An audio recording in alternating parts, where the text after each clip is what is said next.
అందరికీ నమస్కారం అధ్యక్ష ఈరోజు సభలో చర్చలో ప్రధాన అంశం అధ్యక్ష రాబోయేటువంటి ఈ శ్రావణ మాసానికి సంబంధించి నోములు వ్రతాల కోసం బడ్జెట్ నుంచి 5,000 రూపాయల నిధులు విడుదల చేయమని హౌస్ కమిటీ ఉన్నటువంటి యొక్క మహిళలు అడుగుతున్నారు అధ్యక్ష.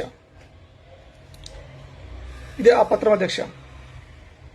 ఎంత దారుణం అధ్యక్ష.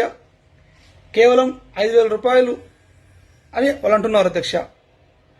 ఇక్కడ చూసుకుంటే ఒక నెలలో ఉన్నటువంటి ఇంటి అద్దె అయితే ఏమో అధ్యక్ష, గ్యాస్ అయితే ఏమో అధ్యక్ష, కరెంటు బిల్లు అధ్యక్ష, అలాగే అమెజాన్, ఫ్లిప్కార్ట్ ఇలాంటి ఆఫర్లు అధ్యక్ష, ఈఎంఐ అధ్యక్ష, ఇన్ని ఉన్నా కానీ వాటిని దృష్టిలో పెట్టుకోకుండా 5,000 రూపాయలు వాళ్ళు అడుగుతున్నారు అధ్యక్ష. ఇది కొంచెం కష్టమైనా సరే మహిళా మనులు అడుగుతున్నారు కాబట్టి సాధ్యాసాధ్యాలను చూడడానికి ఒక కమిటీ వేసి ఆ కమిటీలో ఈ యొక్క 5,000 రూపాయల నిధులు ఎట్లా ఖర్చు చేయాలి అనే దాని మీద ఒక కూలంకషంగా చర్చని ఏర్పాటు చేసుకుని చర్చ పూర్తయిన తర్వాత ఒక నివేదిక తెప్పించుకుని దాని ద్వారా వారు కోరిన విధంగా బడ్జెట్ నుంచి నిధులు ఇస్తాం అధ్యక్ష. ఈ విషయాన్ని మీ ద్వారా సభా సభ్యులందరికీ తెలియజేస్తున్నాం అధ్యక్ష.